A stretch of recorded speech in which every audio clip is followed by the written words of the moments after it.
Hello everyone, I'm Justina Paris and I welcome you all to today's daily news analysis. आज है 22nd September 2025 and we're going to be seeing important articles from the Hindu and the Indian Express. So let's begin. But before we go on to understand the important articles of the day, आज का जो दिन है 22nd September, इस दिन को क्या मनाते हैं? Now we know that yesterday we don't put daily news analysis. So yesterday का जो दिन है वो भी हम थोड़ा डिस्कस करते हैं और उससे रिलेटेड इंफॉर्मेशन भी डिस्कस करते हैं. So firstly याद रखना है आपको कि 21 सितंबर को हम मनाते हैं world peace day.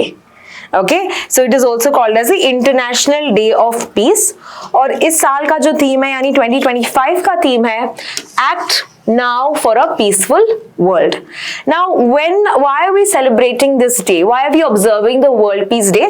It is because specifically इस टाइम पे अगर हम देखें जब इतना कॉन्फ्लिक्ट हो रहा है, अगर आप यूक्रेन रशिया की बात करो, Hamas Gaza and the Palestine and the Israel region की बात करो, right? So you see that there has been a lot of conflict and this has been what the case is, right? तो यहाँ पे हम प्रमोट करना चाहते हैं पीसफुल कोएग्जिस्टेंस, हार्मनी में जीना. तो इसका इंपॉर्टेंस ये डे कमेमोरेट करता है, right? Now let's see that UN की कौन सी बॉडी है जो प्रमोट करता है ऐसा पीस.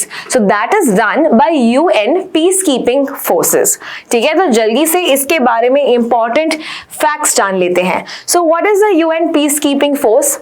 अगर मान लो कहां पे कॉन्फ्लिक्ट या वॉर हो रहा है तो वहां पे ट्रूस लेके आने के लिए, वहां पे शांति बनाए रखने के लिए we have the UN peace keeping forces working. Okay, so this is a United Nations effort ताकि वो पीस और सिक्योरिटी मेंटेन करें. अब ये कब स्टार्ट हुआ था? ये स्टार्ट हुआ था 1948 में इन द मिडिल ईस्ट यानी पैलेस्टीन रीजन में. तभी सीज फायर मेंटेन करने के लिए एस्टैब्लिश हुआ था United Nations Truce Supervision Organisation, UNTSO बोलते हैं इसको. So the origin came from UNTSO, that is United Nations Truce Supervision Organisation and that later will be called as UN peacekeeping force. इनको हम ब्लू हेलमेट्स भी कहते हैं because again they have blue helmets and the tag or you can say their logo is with regard to blue. Now why blue? Because red की बात करें that talks about war, right? So peace जो बात करते हैं हम वो blue denote करते हैं. So that's how they've got the blue helmets. Now India की बात करें, now many countries send their people with regard to these UN peacekeeping forces. India की बात करें we are the 4th largest troop contributing. सबसे ज्यादा यहाँ पे नेपाल contribute करता है in the peacekeeping forces. इनके अलावा we have Rwanda and तीसरा you have the Bangladesh. Also remember India was the first country to have an all women peacekeeping forces. Okay, तो all women formed police unit. जैसे आपने सुना होगा Subhash Chandra Bose in the Azad Hind फौज had an all women regiment, right? तो यहाँ पे अभी याद रखना है लाइबेरिया इसका प्लेस था 2007 में तैनात थे. इसके अलावा 2023 की बात करें, India receive UN highest peace keeping honour. ये अवार्ड को कहते हैं डैग हमार्स्कोल्ड. ठीक है, this is the name. So they can ask you this medal is related to what? ये पीस कीपिंग फोर्स से रिलेटेड है. तो यहाँ पे इंडियंस को मिले थे Shishupal Singh, Sanwala Ram Vishnoi and UN worker Shabir Taher Ali. ठीक है, बिकॉज उन्होंने अच्छा काम किया था कॉन्गो DRC रीजन में. फर्दर ये रिसेंट है, लास्ट ईयर अनाउंस किया था ये military general advocate of the year. ये अवार्ड मिला है मेजर राधिका सेन को. ठीक है, so because of showing women's contributions in the piece keeping force. Clear? Now India में हमने इस साल एक कॉन्फ्रेंस ये किया था, होस्ट किया था, called as the conference on women peace keepers. मतलब हम प्रमोट करना चाहते हैं more women in this peace keeping forces, right? So specially from the global south. तो ये इंडिया ने होस्ट किया था at the Manekshaw centre in New Delhi. And अगर हम जनरल यूएन मिनिस्टीरियल मीटिंग की बात करें, वो भी रिसेंटली कंक्लूड हुआ था कहां पे, Berlin Germany. So this is the annual summit that they have that happened in Berlin.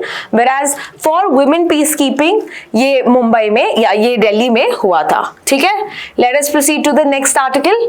अगला आर्टिकल आज के दिन के लिए. सो जो हमने यूएन पीस या वर्ल्ड पीस डे किया था, that was yesterday's day.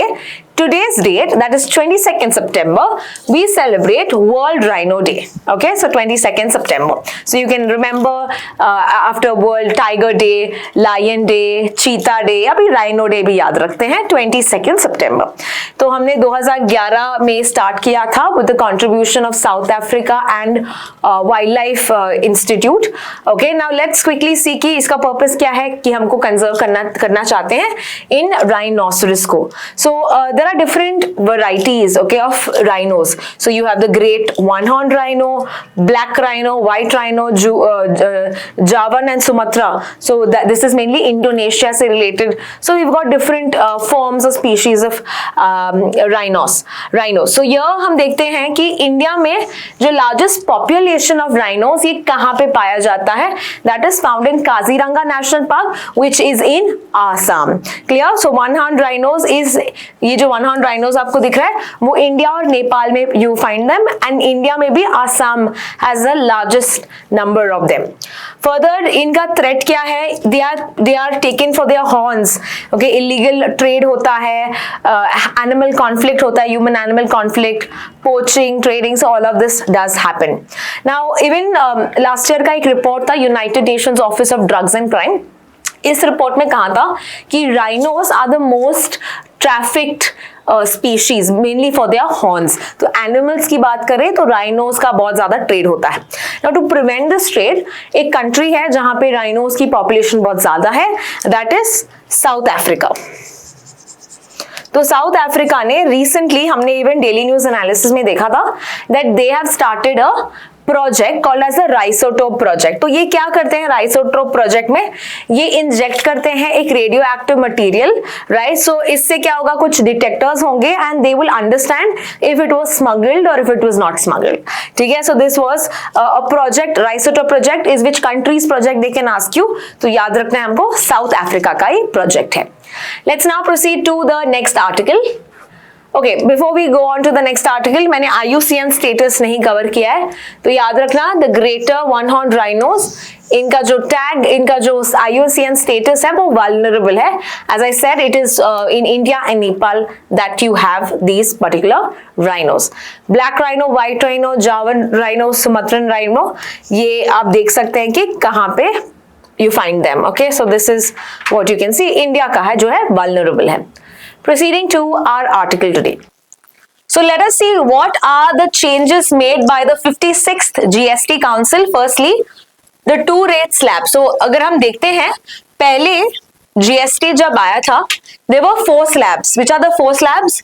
5, 12, 18, 28. Now only 5 and 18 slabs जो है वो रहेंगे, और जो 12 और 28 है उसको स्क्रैप किया है. फर्दर कुछ डेली एसेंशियल्स में GST कम 0 किया है, लाइक मिल्क, पनीर, चपाती, राइट, टॉयलेटरीज, बाइसिकल्स. इनके अलावा कंज्यूमर गुड्स में जो 28 थे उसको 18 किया है, जैसे कि टीवी, एसीज, कुछ home appliances and so on. Exemptions भी मिला है on insurance policies and health insurance policies. Further अगर हम टैक्स की बात करें, higher taxes on sin goods. Sin goods क्या होता है?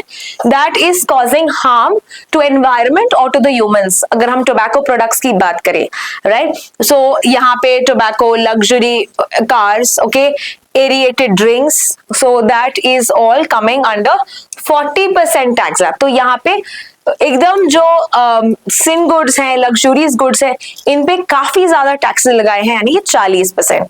नाउ अगर हम देखते हैं कैसे ये सपोर्ट करेगा हमारे इकोनॉमिक सेक्टर्स को, बिकॉज GST रिड्यूस हुआ है on machinery, fertiliser, so this is a good news mainly farmers के लिए, right.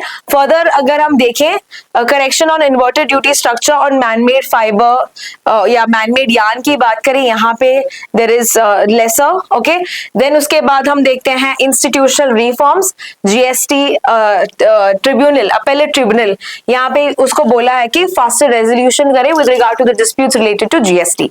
Now let's also see a quick aspect about GST कब आया था, क्विकली हम इसका रिकैप देखते हैं।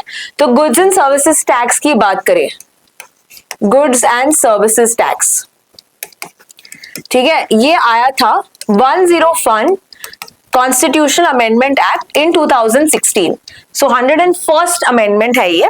ओके, इसके अलावा हम देखते हैं ये ऑपरेशनलाइज हुआ था जुलाई 2017 में, एंड एग्जैक्ट डेट इज 1 जुलाई।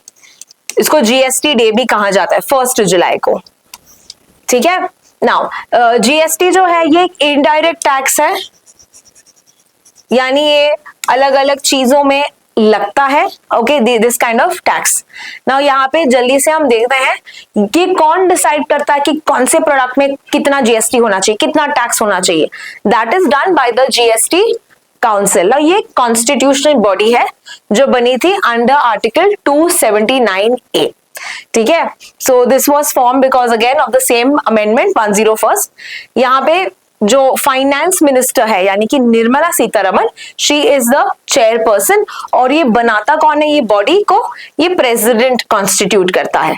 तो जो टैक्स रेट्स हैं सेट करना, पॉलिसी डिसीजंस जो है रिगार्डिंग टू जीएसटी रेकमेंड करना, ये सब जीएसटी काउंसिल बनाती है।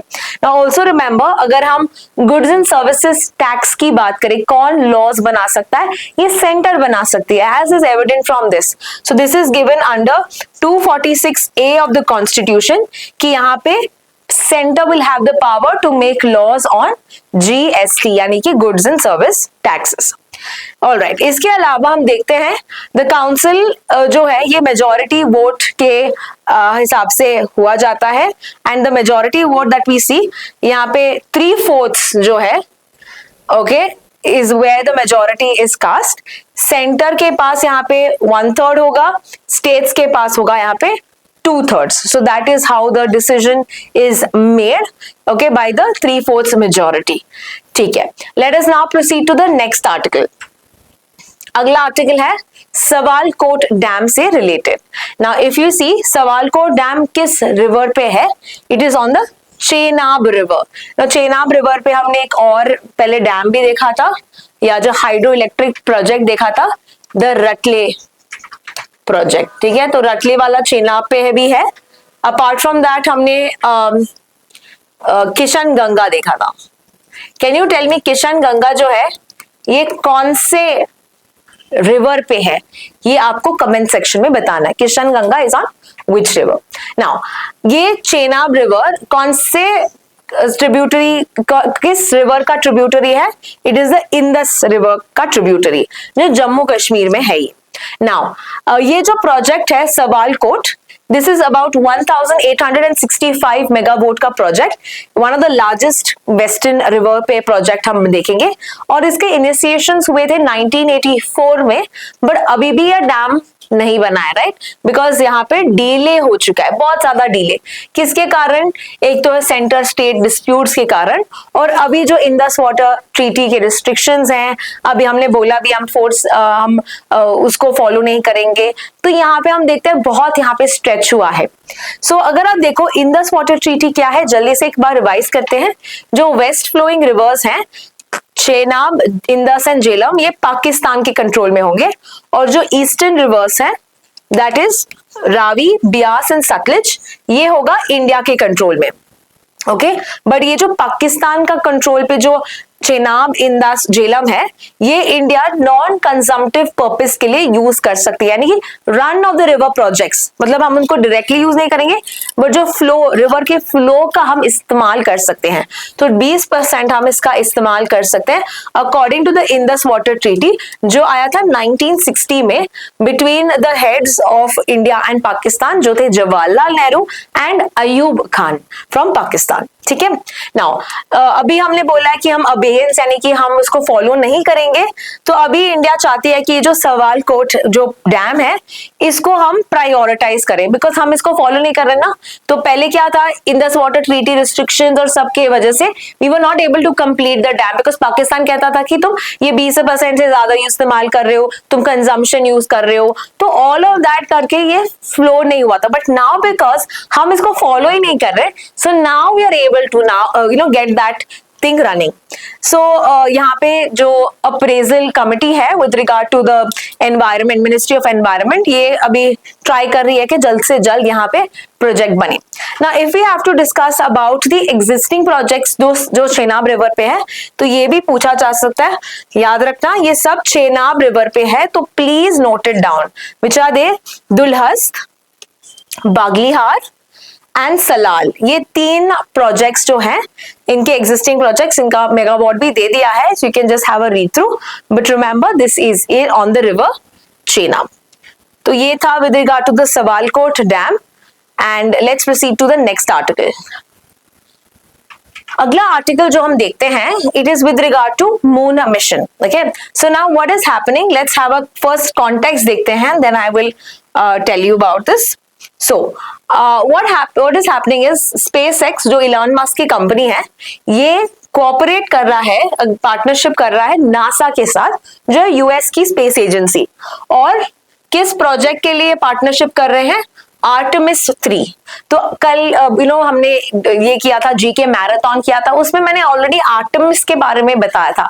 सो in case you have not watched it, I urge you all to watch it because it was a good informative session. ठीक है, सब कुछ यहाँ पे स्पेस के न्यूज साथ में कवर किए हैं, सो all of this is very important.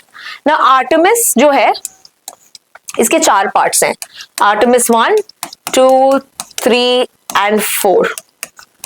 Okay, तो आर्टेमिस 1 वाज, पहले हमने अनक्रूड मिशन, मतलब किसी इंसान को नहीं, बस सैटेलाइट को भेजा था जिसका नाम था ओरियन। Okay, Orion spacecraft. उसके बाद हमने बोला ठीक है, अभी हम इंसानों को भेजते हैं, but this is going to be like a fly by. Okay, so this will be a crewed mission, but this will be only fly by, मतलब बस वो मून को पास करेगा। The third mission was landing. ठीक है, यहाँ पे crude mission but land करेंगे, यानी कि मून पे अभी लैंड करेंगे, जैसे वो अपोलोस 11 में किया था वैसे। नाउ फोर्थ मिशन जो है, this was for creating like a station where on the moon. ठीक है, so this was like the fourth. अभी 1, 2 तो है, 3 वाला अभी हमने कर रहे हैं, 3 वाला कर रहे हैं। सो आर्टेमिस 3 पे फोकस है, जहां पे क्या करेंगे, हम ह्यूमंस को लैंड करेंगे। अभी आपको याद रखना है, अगर इंडिया की बात करें, what is India's target to land on the moon, please write that in the comment section. So if you see, China का पता है क्या है, 2030 China wants to land humans on the moon by 2030। और Artemis की बात करें, उनका प्लान था 2027 में। ठीक है, so they want to obviously do it before China, but officials कहते हैं कि this may not be possible, it may possibly happen कि वो 2032 होगा, चाइना के बाद। Okay, so that has been the concern. Now why has there been a delay, ये article कहता है। सो यहाँ पे आप देख सकते हो कि जो स्पेसएक्स जो है वो लैंडर दे रहा है। ओके, लैंडर कौन बना रहा है? स्पेसएक्स। लैंडर मतलब you must have heard Chandrayaan में जो लैंडर था विक्रम, है ना, वैसे ही स्पेसएक्स यहाँ पे भी जो लैंडर इस्तेमाल कर रहा है उसका थोड़ा शेड्यूल से पीछे चल रहा है। ठीक है, सो डेडलाइंस मिस हो चुके हैं, फिर टेस्टिंग करेंगे, फिर चेक करेंगे, so all of that has led to deadlines and delays, and therefore they are saying कि ये एक्सटेंड हो सकता है। So that is where the article, so US is losing space race, ये एक्सपर्ट कह रहे हैं, बिकॉज चाइना आगे जा सकता है, is what the concern is. ठीक है, let us now proceed to the next article. अगला आर्टिकल है with regard to an old article, it's not a new article but is given in the Hindu.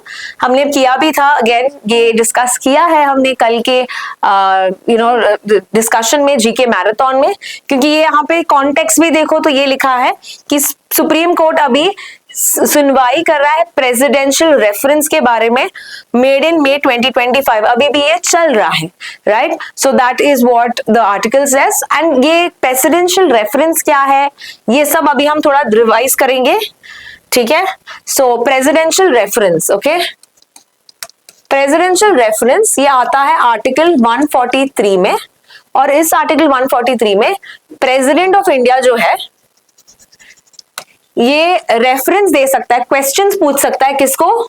Supreme court को।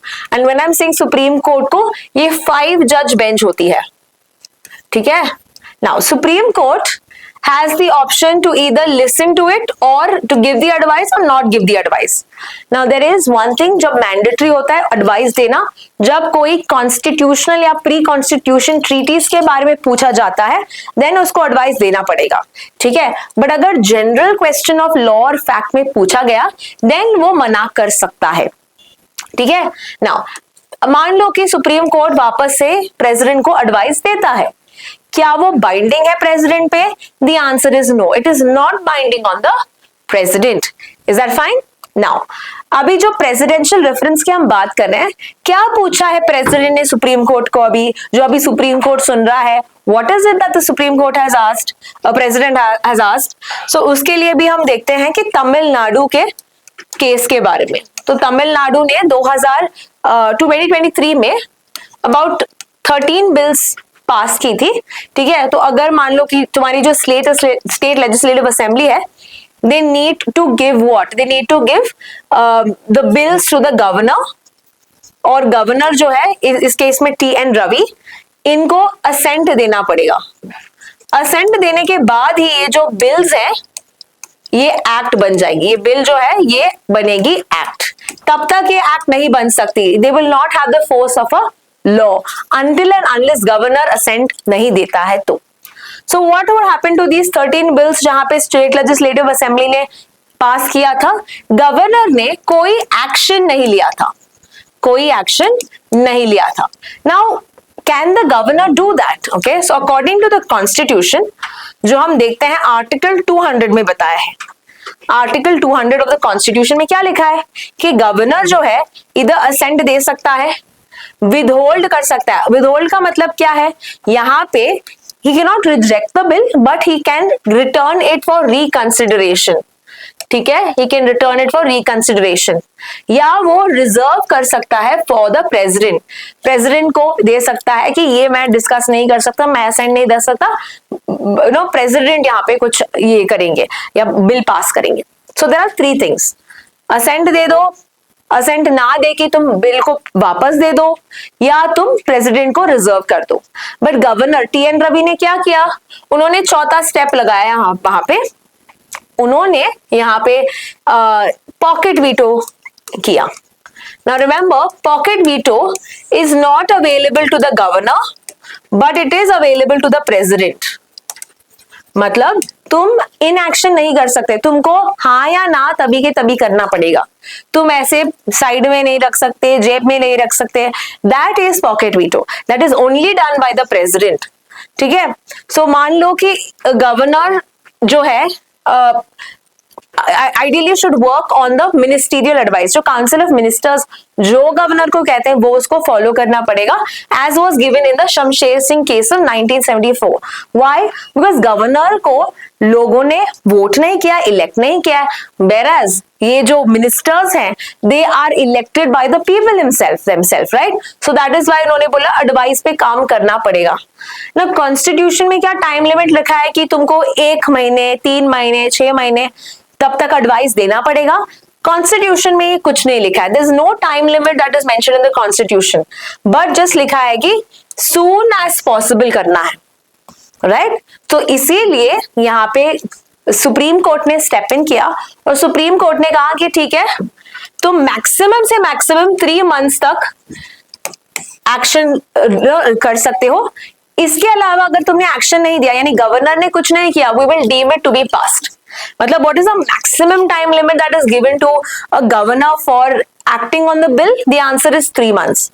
Okay, and this is of course without the aid and advice of the Council of Ministers. With the aid and advice, 1 month का तुम्हारे पास notice है, okay, time period है। So to 100 में article में क्या बताया है कि गवर्नर के पास कौन से मेथड्स है, कौन से स्टेप्स है, ठीक है। मान लो कि अगर रिटर्न करके वापस से उन्होंने बेच दिया, okay, now imagine the state legislative assembly ने रिटर्न करके वापस से सेकेंड टाइम बेच दिया, तो उनको असेंट देना पड़ेगा, ठीक है। That is the case for governor. Now let's see article 201 क्या कहता है।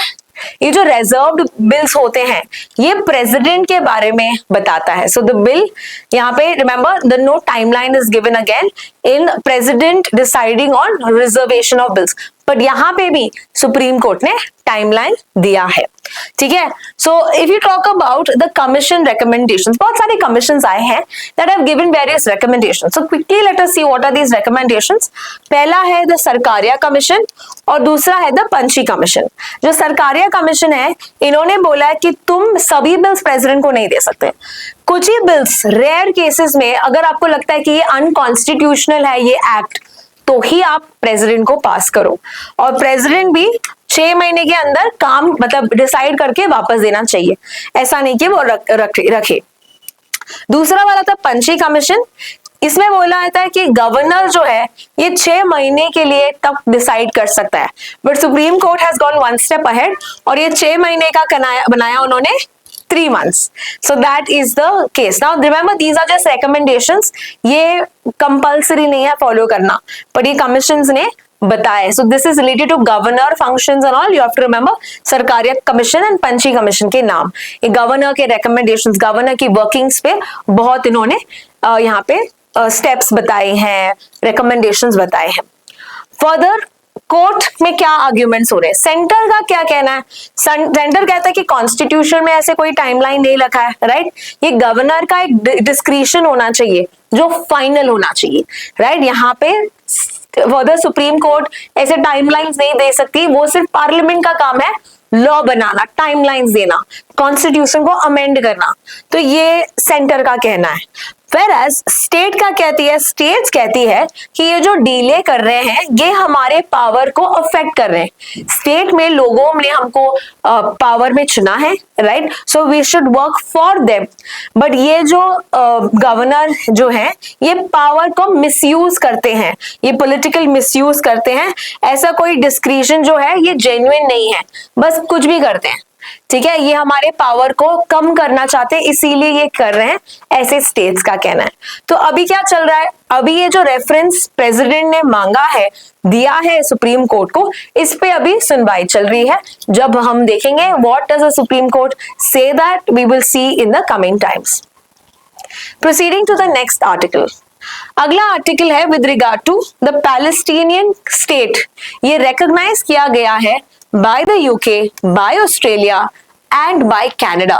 ओके तो पहले अगर हम वेस्टर्न कंट्रीज की बात करें, western countries like USA, European countries, है ना, ये एक पार्टी होती थी। तो अगर यूएस बोलता था कि हम ये फॉलो करेंगे, सभी लोग शामिल होते थे इसको फॉलो करने के लिए। But okay, so for example Israel और पैलेस्टीन इशू पे अगर हम देखें, सो they've been like okay, you know, Israel जो भी कर रहा है वो सपोर्ट करते थे और पैलेस्टीन को उन्होंने रिकॉग्नाइज नहीं किया, so they were all in one party.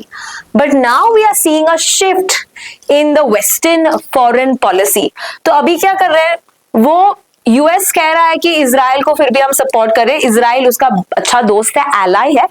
But जो यूरोपियन कंट्रीज हैं ये थोड़ा शिफ्ट कर रहे हैं। तो European countries and Canada for that matter, है ना, क्या कर रहा है कनाडा, ऑस्ट्रेलिया, ये अभी ये जो है इजराइल पे बोल रहे हैं कि ये बंद करो, ओके, पैलेस्टीन को रिकॉग्नाइज करो, उनको जगह दे दो, यहाँ पे डेवलपमेंट लेके आओ, रिहैबिलिटेशन लेके आओ। That is what now the stand has change. तो अभी ये यूएस से थोड़ा अलग पॉलिसी बता रहे हैं। So which are the 3 states that have gone to recognise, formally किसने रिकॉग्नाइज किया अभी, Britain, Australia and Canada. In fact, Portugal also is set to recognize, अभी तक recognize नहीं किया formally, but ये 3 okay ने किया है। So now if I talk about G7 countries, G7 countries क्या है, they are a group of developed countries, right? तो G7 countries के members जल्दी से comment section में लिखो G7 के member countries, ठीक है। So देखो Australia is not a G7 country, इसमें सिर्फ UK और कनाडा G7 कंट्री है, तो इन दोनों कंट्रीज हम देखते हैं they are the first G7 countries जिन्होंने ये स्टेप लिया है। फ्रांस ने भी कहा था कि वो जो अपकमिंग सेशन आएगा यूएन यूनाइटेड जनरल असेंबली, वहां पे ये रिकॉग्नाइज करेगा। तो अभी भी फ्रांस ने रिकॉग्नाइज नहीं किया था, ठीक है। बट जो पहला रिकॉग्निशन की बात करें, that is done now by 2 G7 countries, that is UK and Canada. और कौन इसको क्रिटिसाइज कर रहा है? फर्स्टली इजराइल के प्राइम मिनिस्टर बेंजामिन नेतन्याहू इनको क्रिटिसाइज कर रहा है कि ये गलत कर रहे हो तुम लोग। सेकेंडली डोनाल्ड ट्रंप ये भी कहते हैं कि ये जो रिकॉग्नाइज कर रहे हो तुम, okay, that you are doing, you are making a big mistake, like you know, so that is what US also has. Now let's understand ये रिकॉग्निशन से क्या होगा। अगर हम देखें द इम्पैक्ट ऑफ रिकॉग्निशन, मान लो ये जो रिकॉग्निशन है इट इज मेनली सिंबॉलिक, इससे उसको कुछ कैपिटल, फ्लैग या रिकॉग्नाइज या यूएन मेंबर कंट्री, ये सब कुछ नहीं होगा, ठीक है। This is only a symbolic political moral statement कि हम चाहते हैं एक you know kind of a global consensus या लोगों को यहाँ पे साथ में लेके to create that pressure on Israel, ये जैसा काम करता है। So it does not lead to changing realities on ground level, ऐसा कुछ यहाँ पे चेंज नहीं होगा, but it is going to be a big answer mainly जब हम यूनाइटेड नेशंस अभी जनरल असेंबली शामिल 80th सेशन हो रहा है, तो उसमें कुछ चेंजेस लेके आ सकते हैं, इजराइल पे प्रेशर बनाए रख सकते हैं, all of that can be seen. Further जो डेप्यूटी प्राइम मिनिस्टर है, अगर हम प्राइम मिनिस्टर की बात करें of UK, it is Keir Starmer, okay, last year ही आए हैं ये as a prime minister. So यहाँ पे हम देखते हैं जो डेप्यूटी प्राइम मिनिस्टर है डेविड लैमी, ये कहते हैं कि यूके की रिस्पॉन्सिबिलिटी है with regard to two-state solution. When you talk about two-state solution, it is with regard to peaceful coexistence of Israel and Palestine, जो UN ने support किया था, तो उसको बोलते हैं two-state solution. Now ये जो two-state solution है, UK की बात करें, so UK had always pushed for it. जैसे उन्होंने 1917 जब World War I हो रहा था, उन्होंने एक declaration दिया था, the Balfour Declaration. कब आया था ये? 1917 में। ओके, सो बैल्फोर डिक्लेरेशन क्या है? सो ये जो डिक्लेरेशन है, दिस इज मेनली बैल्फोर जो है ये ब्रिटिश के जो फॉरेन सेक्रेटरी थे, ओके, उनका नाम था बैल्फोर। तो यहाँ पे उन्होंने कहा कि there should be like existence of a Jewish you know community, okay, as well as हम देखते हैं कि they were supporting even the other community back then, okay, so Jewish and non-Jewish community का peaceful settlement उन्होंने कहा था in this region, so that was the 1917 Balfour Declaration। तो उसको वो reference करते, देखो तभी भी हमने ये stand लिया है, अभी भी देखो हम ये stand ले रहे हैं, so that is the 1917 Balfour Declaration। Is that clear? Okay, तो यहाँ पे as we see the impact does not have much change, ये अभी हमने देखा था। नाउ इंटरनेशनल की बात करें, दूसरे कंट्रीज ने क्या किया, अभी हम देखते हैं कि 75% ऑफ यूएन मेंबर स्टेट्स ने एक्सेप्ट किया है कि हाँ पैलेस्टीन जो है इसको रिकॉग्नाइज करते हैं। फर्दर पैलेस्टीन की बात करें, ये एक परमानेंट ऑब्जर्वर स्टेटस पे आता है। Apart from Palestine the other country कौन सी है that has a permanent observer status, permanent observer status apart from Palestine, which other country has this? So इसमें वो participate कर सकती है but वो vote नहीं कर सकती, ठीक है। So Palestine gains support from 4 to 5 Security Council members, okay, यहाँ पे 4 to 5 मतलब US के अलावा सभी कंट्रीज इसको सपोर्ट करती है, रिसेंट रिकॉग्नाइज करती है। जैसे फ्रांस ने रिसेंटली बोला था, यूके ने अभी कहा, फिर आते हैं चाइना, रशिया ने भी रिकॉग्नाइज किया था 1988 में, ओके, और अभी यूएस बच रहा है। So only except US, everybody is recognising even in the security council, तो US is the one that largely oppose. और ये अगर एक भी कंट्री ने एक्सेप्ट नहीं किया तो ये आगे नहीं जा सकता, because these countries have a veto power. तो वीटो पावर से it becomes, it can stop any और it can block any important decisions. Proceeding to the next article, United Nations General Assembly. तो मैंने बताया आपको कि कल के दिन, ओके, कल के दिन that is Tuesday, we will have the 80th session of the United Nations generally council, general assembly. अभी ये क्या है UNGA, लेट्स क्विकली सी। तो अगर हम देखते हैं यूनाइटेड नेशंस, ये आया था 1945, 24 अक्टूबर को ये बना था। यूनाइटेड नेशंस के 6 प्रिंसिपल ऑर्गन्स होते हैं, which are they? United Nation Security Council, जिसके होते हैं 15 मेंबर्स, इसमें 10 नॉन परमानेंट होते हैं, 5 परमानेंट होते हैं। अब भी हमने 5 परमानेंट देखा था, ठीक है। और 10 परमानेंट जो नॉन परमानेंट मेंबर्स होते हैं वो हर 2-2 साल के लिए अपॉइंट होते हैं, ओके। पर इनके पास वो वीटो पावर, स्पेशल पावर नहीं होता, सिर्फ ये 5 कंट्रीज के पास होता है।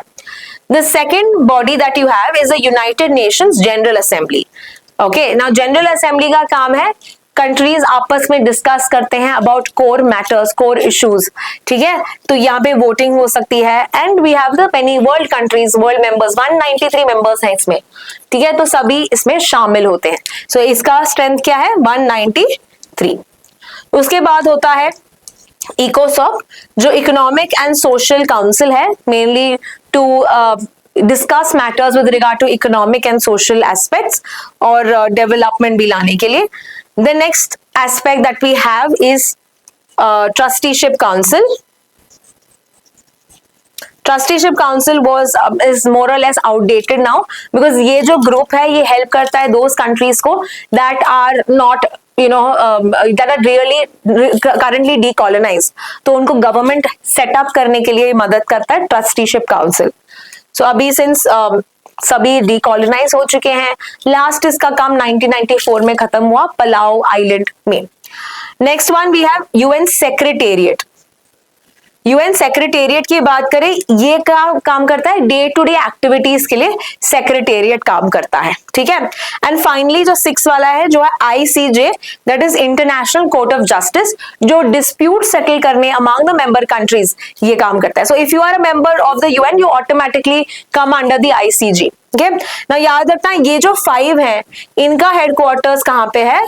न्यूयॉर्क में, ठीक है। एक्सेप्ट फॉर ICJ, ICJ का हेडक्वार्टर्स है द हेग, और द हेग कहां पे है?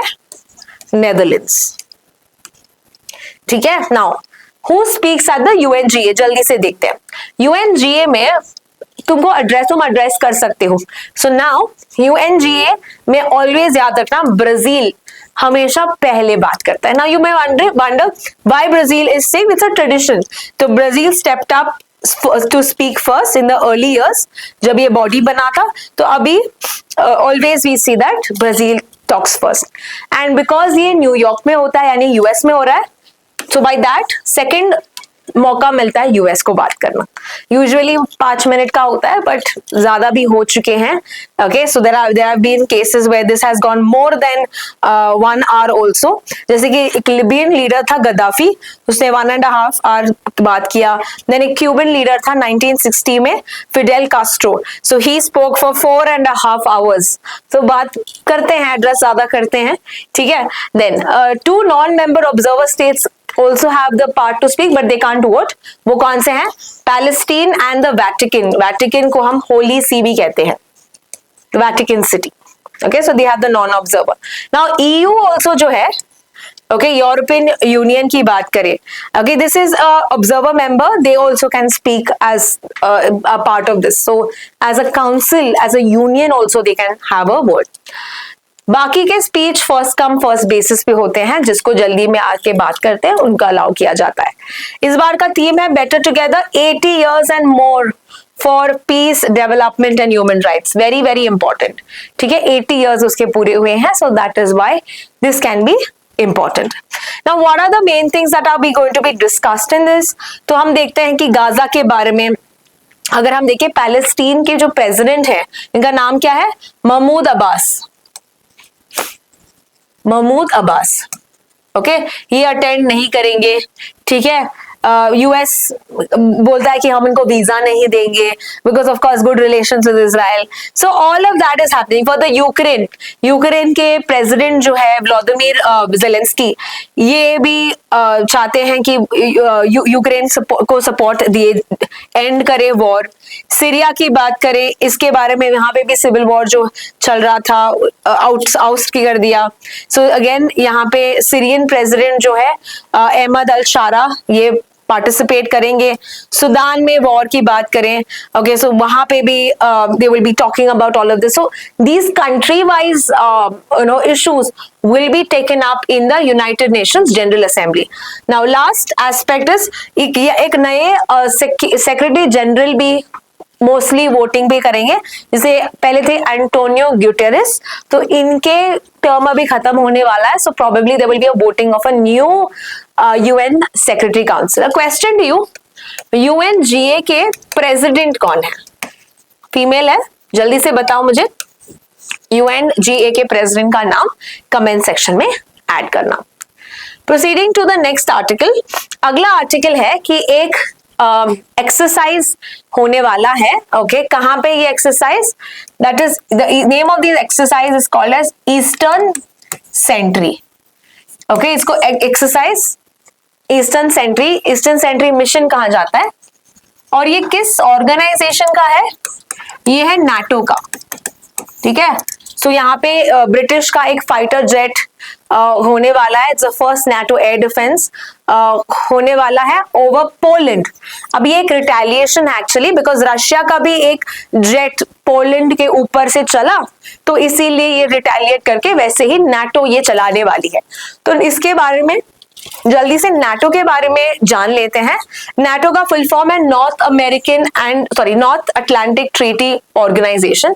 नॉर्थ अटलांटिक ट्रीटी ऑर्गेनाइजेशन, जहां पे कौन से कंट्रीज पार्ट लेते हैं? एक है northern America as well as European countries. Okay, so यहाँ पे हम देखते हैं कि वो क्या चाहते हैं, military alliance. So they want to safeguard peace and security through political and military means.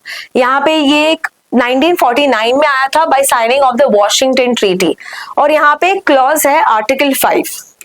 ठीक है, आर्टिकल 5 के क्लॉज में हम देखते हैं ऑफ द वॉशिंगटन ट्रीटी कि तुम मेरे दोस्त को मारोगे तो मैं तुमको मारूंगा। ठीक है, so that is what is stating that an attack on one member is considered an attack on all the members. तो सब आपके तुमको मारेंगे। That is the Article 5 of the Washington Treaty. तो यहाँ में members consult करते, cooperate करते हैं on security, defense related issues, stability maintain करना चाहते हैं, conflict नहीं चाहते हैं। तो आप देखोगे ये Cold War के टाइम पे आया था 1949 to prevent the spread of communism, to prevent the control of the Russian country. Okay, so that is what they created. तो पहले 12 members थे, अभी you have 32 members and the latest 32nd member जो था वो है स्वीडन। ठीक है, Sweden is the latest country. So again the NATO undertakes multinational crisis management. यहाँ पे भी मिशन जो है to strengthen ties between these countries. So यहाँ पे ईस्टर्न सेंट्री मिशन है नाम। So अगर हम सिक्योरिटी जनरल की बात करें, who is the security general of this particular organization, NATO? The answer is Mark Rutte. ठीक है, मार्क रट प्राइम मिनिस्टर थे नेदरलैंड्स के, अभी ये सेक्रेटरी जनरल है नेटो के। So with that let's proceed to the next article. अगला article, the last article of today, it is with regard to India and Canada ties. Okay, तो India और Canada के NSA जो है national security adviser, कौन है India का national security adviser? It is Ajit Doval, और कनाडा का है नैथली ड्रूइन। तो ये मिले थे न्यू दिल्ली में कल के परसों के दिन सितंबर 18 को मिले थे, और इन्होंने यहाँ पे किस किस बात पे अग्री किया है जल्दी से एक बार देखते हैं। सो इफ यू नोन, इंडिया और कनाडा के टाइज इतने अच्छे नहीं थे, specially during the time of Justin Trudeau who was the prime minister of Canada.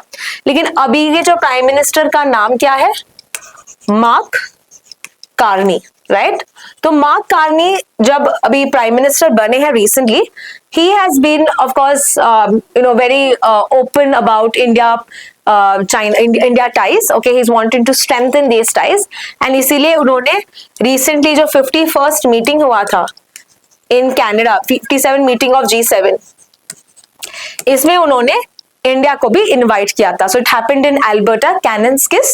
Okay, so ये इनवाइट भी किए थे। सो ऑफ रिसेंटली हमारे relations with Canada have improved when in the middle when they had because of Harjeet Singh Nijjar वाला case, Khalistani issue, इसकी वजह से हमारे जो टाइज थे वो बहुत खट्टे हो गए थे, लेकिन अभी हम देखते हैं we are back on track and that is where we are collaborating again. So which are the things that we are collaborating on? It is on new bilateral relations, new chapter which focuses on counter terrorism. It focuses on combating transnational crime और intelligence sharing, मतलब हम एक दूसरे को data share करेंगे when the need arises. तो ये सब talks हुए हैं between whom? Between India and between Canada. So this was all with regard to today's daily news analysis. बहुत सारे interesting हमने news articles देखे हैं. अभी जल्दी से हम question solve करते हैं with regard to the 20 GK questions from today's current affairs. So don't forget to watch that because this will be a good revision for your daily news source. Thank you so much for watching.